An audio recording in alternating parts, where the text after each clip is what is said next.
the manual, and the moment it failed. June 20th, 1944. 18,000 feet over the Cotentin Peninsula, Normandy. The engine shudders first, a deep metallic cough that vibrates through the airframe before the sound reaches the pilot's ears. Captain James R. Callahan feels it through the control column, a subtle tremor traveling up his forearms. Rattling the bones, he grips tight against instinct. Outside the canopy, the sky is a hard, bleached blue, streaked with thin cloud and black bursts of flak that bloom and vanish in seconds. Below him, hedgerows and shattered villages slide past in fragments. Somewhere down there, the invasion is still burning. Callahan flies a Republic P-47D Thunderbolt, serial number stenciled beneath the cockpit, nose scarred from earlier missions. The aircraft is heavy, overbuilt, designed to absorb punishment and keep flying. The manual says it can lose cylinders and still return home. The manual also says exactly how to respond when oil pressure drops, when manifold pressure fluctuates, when the turbocharger begins to howl instead of hum. Right now, every warning sign is lighting up his cockpit. The oil pressure needle flickers, then sinks. The engine temperature climbs. A thin mist streaks back along the right side of the canopy, catching sunlight in a way that makes Callahan's stomach tighten. He smells it before he fully understands it: hot oil and scorched metal. The manual's procedure is clear. Reduce throttle. Level out. Feather if necessary. Turn back immediately. Callahan does none of that. He is leading a two-ship element from the 365th Fighter Group, callsign Hell Hawks, tasked with armed reconnaissance along the roads feeding German reinforcements toward the beachhead. His wingman, Lieutenant Frank Alvarez, is tucked off his left, close enough that Callahan can see the tension in the younger pilot's posture even through the distance. The radio crackles with clipped urgency. Flak is heavier than briefed. German 20mm batteries are awake and accurate. Callahan had already taken one near miss over Crossroads Village minutes earlier. He remembers the flash, the concussion, the way the Thunderbolt kicked sideways like a struck animal. Training tells him this is the point to disengage. Experience tells him something else entirely. Callahan is 31 years old, with over 80 combat sorties behind him. He learned early that manuals are written by engineers and instructors who never have to make decisions with flak walking up toward their cockpit. He has seen pilots who followed procedures perfectly and still did not make it home. He has also seen men survive because they trusted what they felt through the aircraft more than what was printed on a page. He eases the throttle forward instead of back. The engine protests, the vibration deepening, but the oil pressure needle steadies just enough to stop falling. The Thunderbolt responds, heavy wings biting the air as speed creeps upward. Callahan leans forward, eyes scanning the gauges, listening, feeling. The manual would call this reckless. Callahan calls it necessary. Below, a German convoy snakes along a narrow road, trucks dispersed under trees, camouflage netting pulled back too late. Alvarez spots it at the same moment and keys the radio. Callahan does not answer. He is counting seconds, watching temperature, judging whether the engine will hold together long enough. He knows if he throttles back now, the damaged oil line will leak faster, pressure will drop further, and the engine will seize. Keeping power on is the only thing keeping the oil circulating. The manual does not account for that. It assumes clean failures, predictable behavior. Combat rarely offers either. He rolls the Thunderbolt onto its side and dives. The airframe screams as speed builds. Flak bursts rise to meet him, black flowers blooming too close for comfort. Callahan lines up the lead truck, thumb poised over the gun switch. 8.50 caliber machine guns sit silent in the wings, waiting. At 1,000 feet, the engine stutters again. For a split second, doubt flashes through him. This is where following the book would feel safer. This is where pilots hesitate. Callahan commits.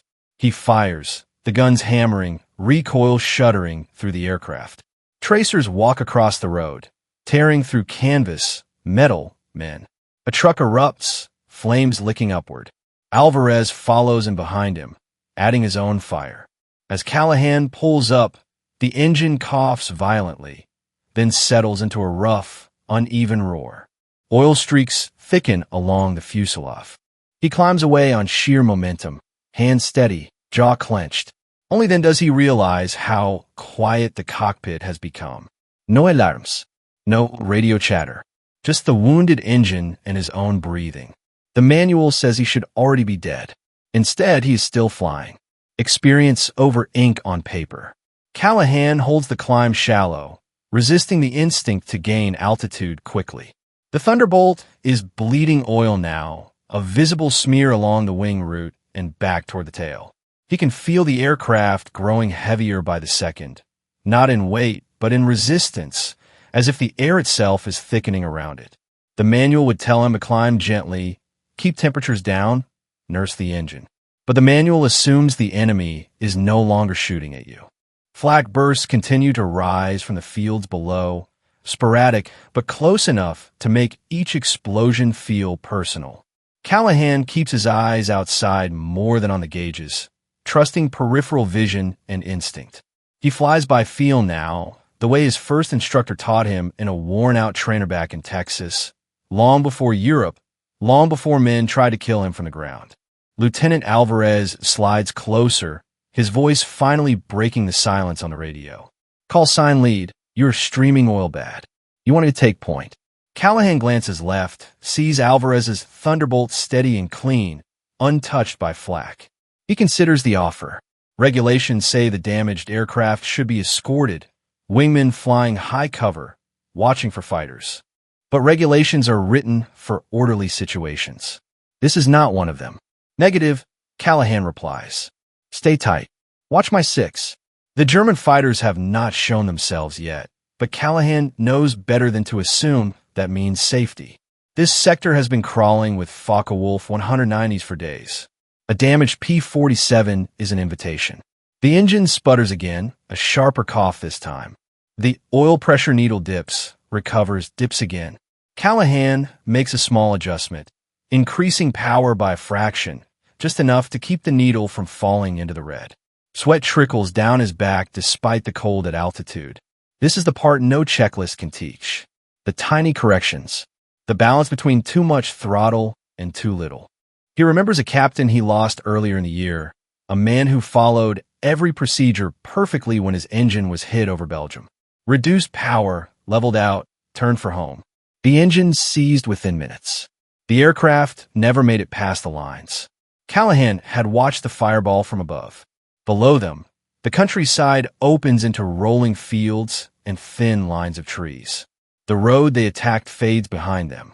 Callahan knows they have drawn attention.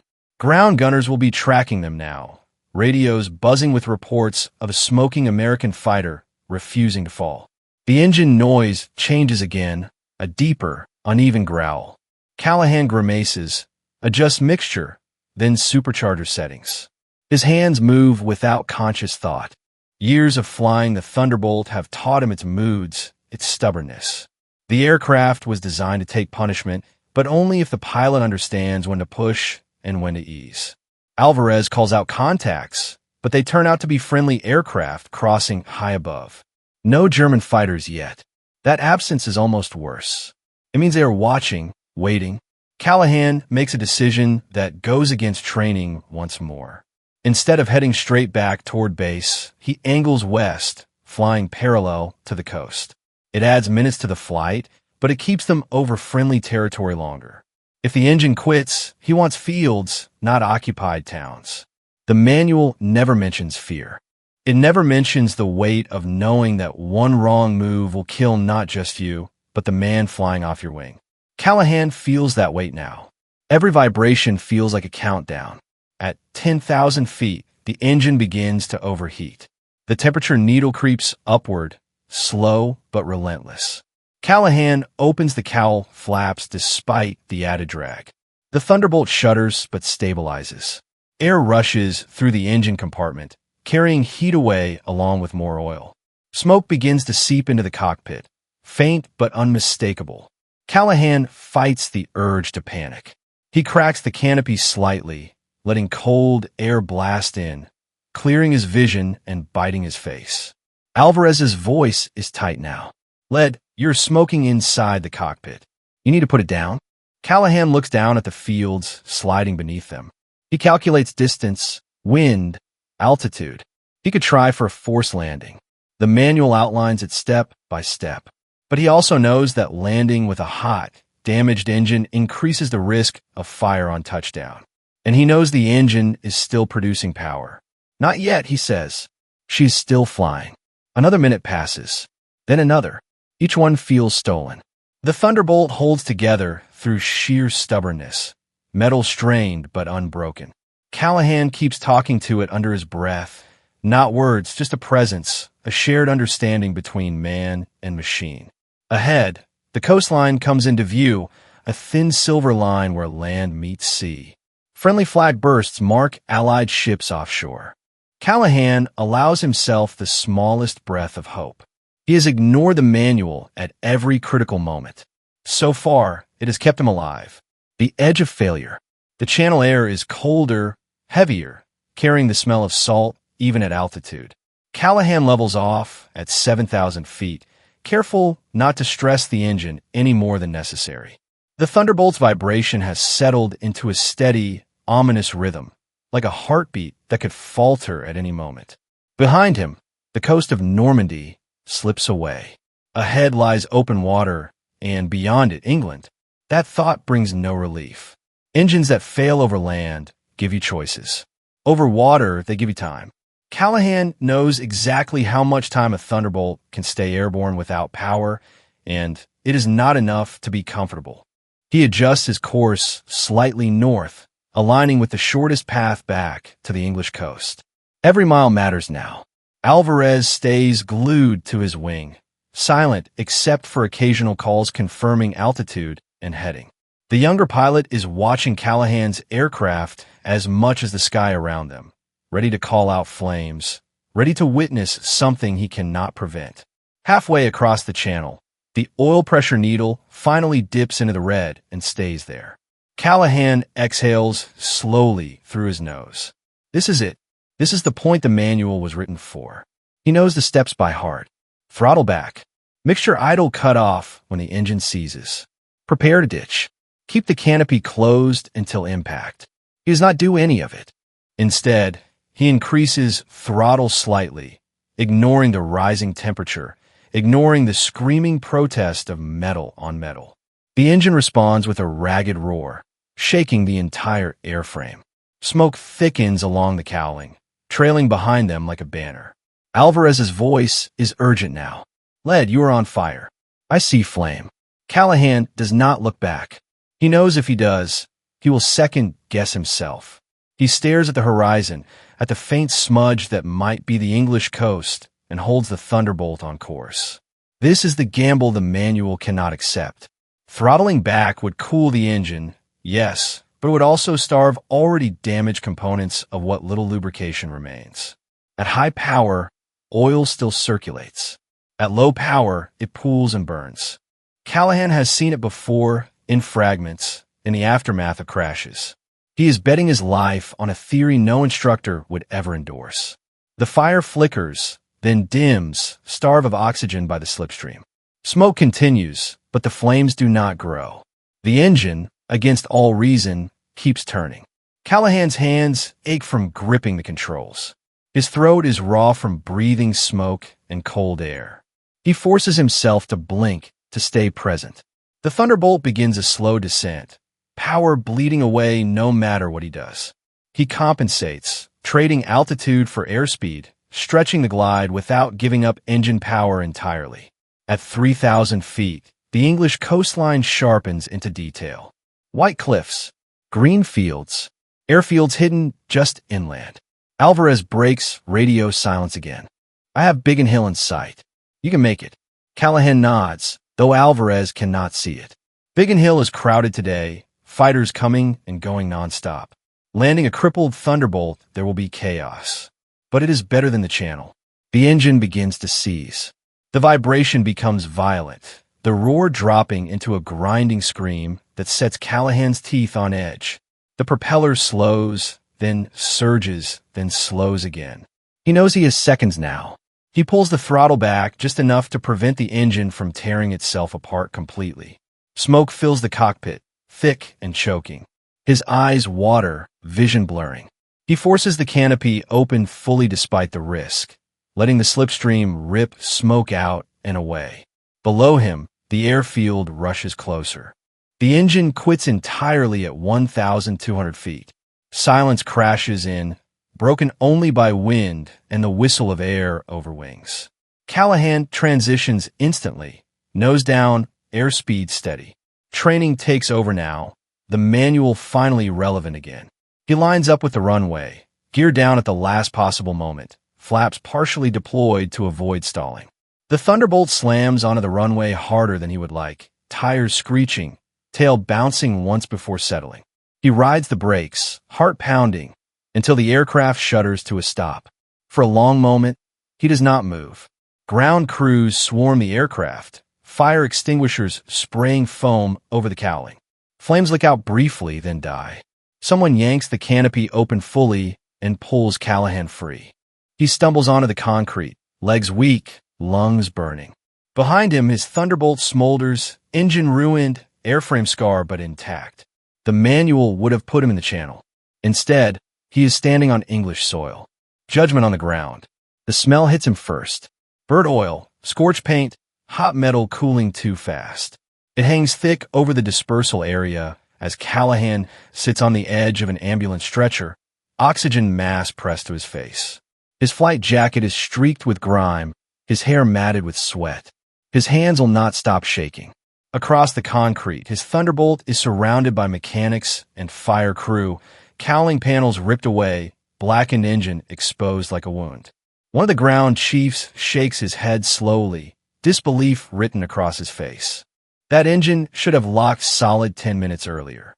Callahan hears it faintly, through the hiss of oxygen and the ringing in his ears. He lowers the mask and draws in a breath of clean air, coughing hard before the tightness in his chest eases. Lieutenant Alvarez jogs up, helmet under his arm, eyes wide. "Sir, I thought I was going to watch you ditch." Callahan manages a tired half-smile. So did the book. They are not left alone for long. A major from group operations arrives within minutes, clipboard tucked under his arm, expression already set. There are procedures after incidents like this. Reports to file, decisions to justify. Callahan sees it in the man's posture before a single word is spoken. "Captain," the major says, "you were observed maintaining high power after sustaining severe engine damage. Multiple witnesses, including your wingman." Alvarez stiffens, but says nothing. Callahan nods once. "Yes, sir. You are aware the flight manual explicitly instructs power reduction under those conditions." "Yes, sir." "Then why did you ignore it?" The question is not hostile. It is worse than that. It is clinical. Callahan looks past the major at the ruined engine. He chooses his words carefully, because reducing power would have seized the engine over occupied territory or the channel. Keeping power on kept oil moving. It was the only way to keep her flying. The major studies him, then glances at the Thunderbolt. A mechanic leans in, points at a ruptured oil line, warped metal around the turbocharger. The major sighs, scribbles a note. "Engineering will want a word with you." Engineering wants more than a word. An hour later, Callahan sits in a cramped briefing room, flight helmet on the table in front of him. Two engineering officers stand over diagrams and photos of his aircraft. They speak in technical language, about tolerances exceeded, about risks no pilot should accept. One of them looks directly at Callahan. "Captain, if every pilot did what you did today, we would lose more aircraft." Callahan meets his gaze. "If every pilot follows the manual without thinking, we lose pilots." Silence settles in the room. They go over the sequence again and again. The flak hit, the oil leak, the throttle decisions, the fire. Callahan explains each choice not as rebellion, but as response. Not defiance, but adaptation. He does not claim luck, though he knows it played a part. He claims responsibility. At the end, the senior engineer closes the folder. "Your engine was destroyed. Your aircraft is grounded indefinitely." Callahan nods. "I know, but your crew chief believes the airframe is salvageable." That surprises him. He glances up. The officer continues. Against all expectation, the structure held. The systems did not cascade into total failure. He pauses. Your decisions may have contributed to that. It is not praise. It is not condemnation either. By evening, word is spread across the squadron. Pilots stop Callahan on the way to the mess. Some clap him on the shoulder. Others ask quiet questions. What did it feel like? When did you know the book was wrong? Callahan does not give speeches. He tells them the truth. The book is right until it is not. After that, you are on your own. That night, he lies awake in his bunk, replaying the flight in fragments. The vibration, the smoke, the moment over the channel when the needle dipped and stayed there. He knows how close it was. He knows how easily this could have ended differently. He also knows something else now. The manual did not fail because it was wrong. It failed because it could not see the battlefield. It could not smell burning oil or feel an aircraft straining to stay alive. It could not account for judgment earned through hours and loss. The next morning, Callahan is summoned again. This time, it is the group commander. The colonel listens without interrupting, fingers steepled, eyes sharp. When Callahan finishes, the man leans back. You broke procedure, Captain. Yes, sir. You also brought your aircraft home and completed your mission. Yes, sir. The colonel considers him for a long moment. Then he speaks. We do not teach pilots to ignore manuals, but we do teach them to survive combat. Your actions will not become doctrine. He pauses, but they will be discussed. Callahan exhales, tension easing from his shoulders. As he leaves the office, he passes a group of younger pilots studying a checklist posted on the wall. He hesitates, then stops. He taps the paper once. Learn it. Know it better than your own name. Then learn when it no longer applies. They look at him with a mix of confusion and respect. Callahan walks on, knowing the next mission will come soon enough, and knowing that when it does, the manual will be there, but it will not be in charge. What the manual could not teach. June 23rd, 1944. 3 days after Normandy. The repaired Thunderbolt sits at the end of the runway. Engine newly fitted, paint still smelling faintly of fresh primer. Callahan rests one gloved hand on the cowling as he walks around the aircraft, eyes trained, movements unhurried. The crew chief watches him closely, waiting for any sign of doubt. There is none. Word of the incident has moved beyond the squadron now, carried in fragments from mess hall to briefing room. Some tell as luck, others as stubbornness. A few frame it as recklessness dressed up as skill. Callahan does not correct them. Stories simplify what reality never does. He climbs into the cockpit, straps in, and runs the checklist line by line. This time, every step matters. Every gauge settles where it should. The engine starts clean, smooth, obedient. Alvarez taxis up alongside him, give a brief nod. No words are needed. As they roll down the runway and lift into the morning sky, Callahan feels the familiar weight return. Not fear, responsibility. He carries the knowledge of what he did and why it worked. He also carries the understanding that it will not always work again. That is the part no one writes down. Over France, the war continues exactly as before. Flak still rises. Fighters still hunt. Men still rely on machines that can fail at the worst possible moment. The manuals remain unchanged, pages crisp, procedures neat. But something has shifted quietly. Pilots begin to talk differently in debriefings. Not about breaking rules, but about reading the aircraft. About listening. About judgment that comes only when training meets reality and survives. Engineers, too, make notes. Marginal observations. Situations where oil flow behaves unexpectedly. Conditions where power reduction worsens damage instead of containing it. No official amendments yet. Just pencil marks and margins. Callahan flies mission after mission through the summer, his logbook filling with dates and locations, losses and returns. He never again faces the same choice, but the memory of it shapes every decision he makes. He teaches younger pilots not just what the manual says, but why it says it, and why sometimes it cannot save you. Years later, long after the war, Callahan will be asked about that flight, about the engine, about the fire. about why he refused to follow the book. He will answer simply, because the book had never been shot at. On that day over Normandy, a pilot lived not because he ignored training, but because he understood it deeply enough to move beyond it. He trusted experience earned in noise and fear, trusted the feel of a wounded aircraft more than ink on paper. The Thunderbolt did not know the manual. It only knew physics, airflow, and force. So did he.